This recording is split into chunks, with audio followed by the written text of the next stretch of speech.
Hello সবাইকে, শুভ মাঘী পূর্ণিমা। কেমন আছো তোমরা সবাই? আশা করি তোমরা সবাই ভালো আছো।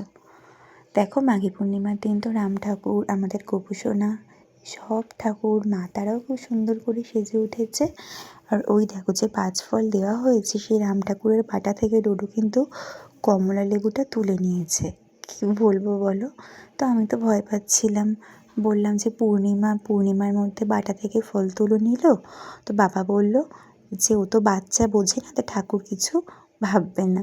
তো একটু নিশ্চিন্ত হলাম শুনে। আর দেখো, পূর্ণিমার প্রসাদের মানে সিরনি আর চাল কলাই আজকে ব্রেকফাস্টে খেয়ে নিয়েছিলাম।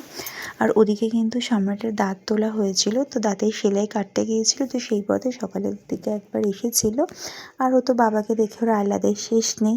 ও জানে যে মা তাও জোর করে ওকে খাওয়ায়, আর বাবা এলে তার থেকে ছুটি।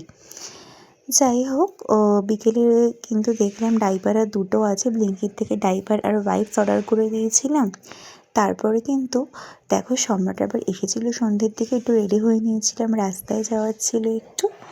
দেখো, দুটোই খুলে দিয়েছি সোদপুর ব্রিজের। আসলে সোদপুর ব্রিজের যা গুরুত্ব, বেশি দিন বন্ধ করে কাজ করলে মানুষের সত্যিই খুব অসুবিধে হচ্ছিল। যাই হোক, তো আমি অনেক দিন পরে একটু ফুচকা খেলাম, খুব ফুচকা খেতে ইচ্ছা করছিল। ওদিকে দেখো ছেলে আর বাবা দাঁড়িয়ে আছে, আর ওদিকে দেখো ছেলের চোখ মারছে, তোমরা দেখতেই পাচ্ছ, এত দুষ্টু হয়েছে কি বলবো। এরপরে কিন্তু মোহর, অর্থাৎ আমার বোনের মেয়ের জন্য একটা বেলুন নিয়েছিলাম, ঘোড়া, আর ডোডোর জন্যও নিয়েছিলাম, আর একটু চপ নিয়েছিলাম। এই সবগুলো নিয়ে মাসির বাড়িতে গেছিলাম। তো সবাই মিলে অনেক গল্প টল্প করলাম, বেশ ভালোই কাটলো আজকের দিনটা। আর ওদিকে দেখো, আমার বাবা কিন্তু ডোডোকে ঘুম পাড়ালো, আর নিতা কিন্তু মশারির বাইরে বসে আছে, কখন বাবা ওকে নিয়ে শুতে যাবে। গুড নাইট বন্ধুরা।